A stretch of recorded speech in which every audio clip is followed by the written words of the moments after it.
আসসালামু আলাইকুম ওয়া রাহমাতুল্লাহি ওয়া বারাকাতুহু।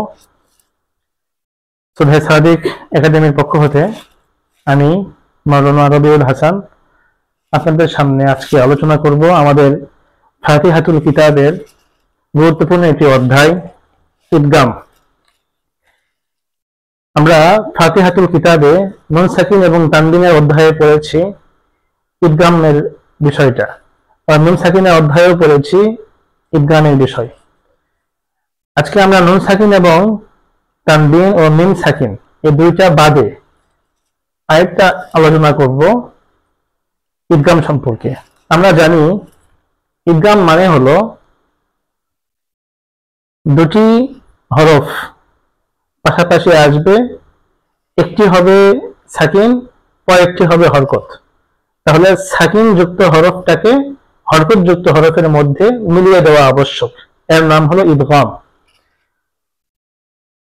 তো আমরা দেখি এখানে আমরা তিনটা লাইন লিখেছি। প্রথম লাইনে আমরা কিছু উদাহরণ লিখেছি, দ্বিতীয় লাইনে কিছু উদাহরণ লিখেছি, তৃতীয় লাইনে আমরা কিছু উদাহরণ লিখেছি।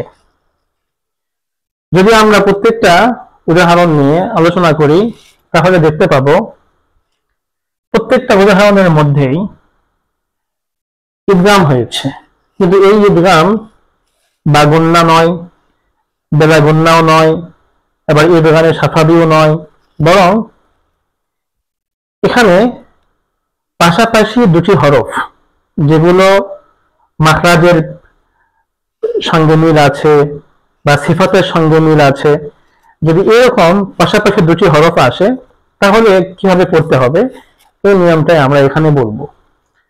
আমরা সাধারণত যদি আরবের তাজবিদের কিতাবগুলো দেখি তাহলে দেখতে পাই তারা সেখানে ইদগামের তিনটা আলোচনা করেছেন। একটা হলো ইদগামে মুতাকারাবাইন, আরেকটা হলো ইদগামে মুতামাসিলাইন, আরেকটা হলো ইদগামে মুতাজানিসাইন। আমরা এখন প্রত্যেকটা আলোচনা করব। প্রথমে আমরা আসি প্রথম উদাহরণ ইউদরিকুম। ইউদরিকুম, এখানে আমরা যদি লক্ষ্য করি দুটি কাফ একসঙ্গে হয়েছে। প্রথম কাফ সাকিন, পরের কাফ জম্মা। তো এখন প্রথমটি সাকিন পরেরটি জম্মা, তো প্রথমটিকে দ্বিতীয়টির মধ্যে আমাকে ইদগাম করতে হবে। তাহলে দেখতে পাচ্ছি যদি একই হরফ অর্থাৎ কাফ কাফ একই রকমের হরফ, মাখরাজও এক, সিফাতও এক। সিফাত কি জিনিস প্রশ্ন করতে পারেন অনেকেই, আমি বলে দিই। মাখরাজ হলো হরফ উচ্চারণের স্থান, আর সিফাত হলো হরফটা কিভাবে উচ্চারণ করতে হবে।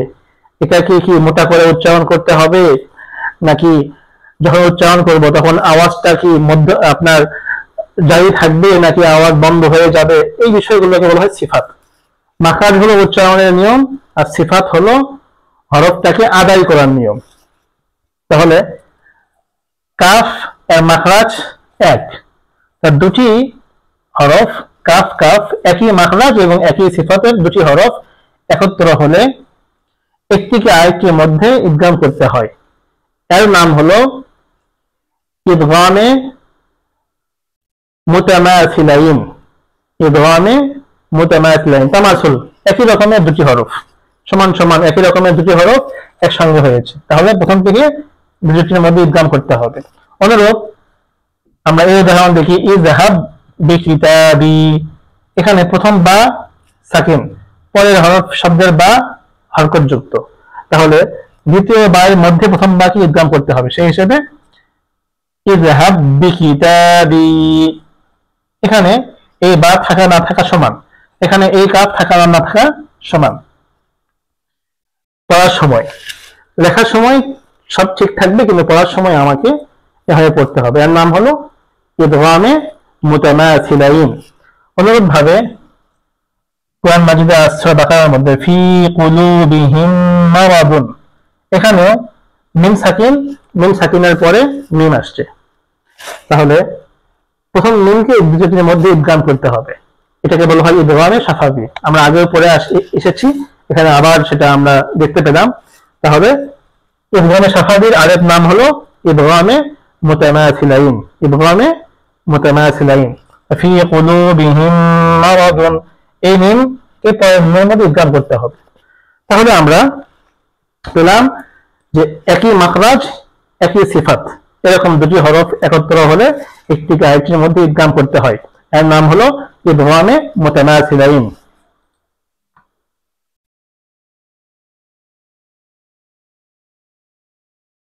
এবার দ্বিতীয় উদাহরণ লাইন দেখি।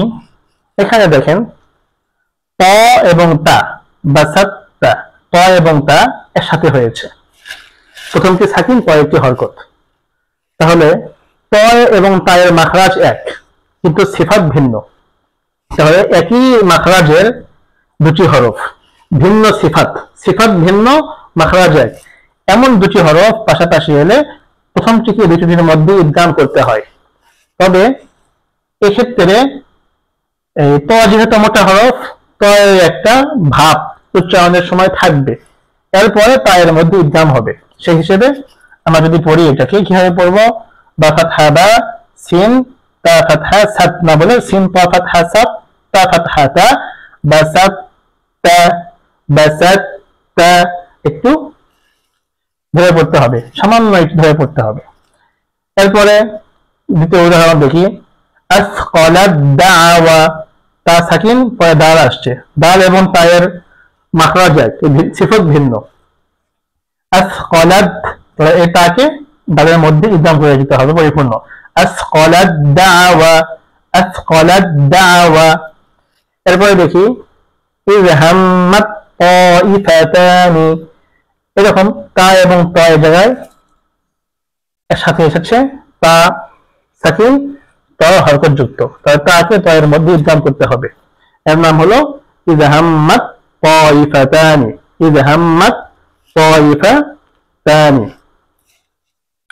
এরপরে তৃতীয় উদাহরণ, চতুর্থ উদাহরণ ওমাহাত্তু, দাল এবং তা, এক্ষেত্রেও দালকে তা এর মধ্যে ইদগাম করতে হবে, ওমাহাত্তু, ওমাহাত্তু।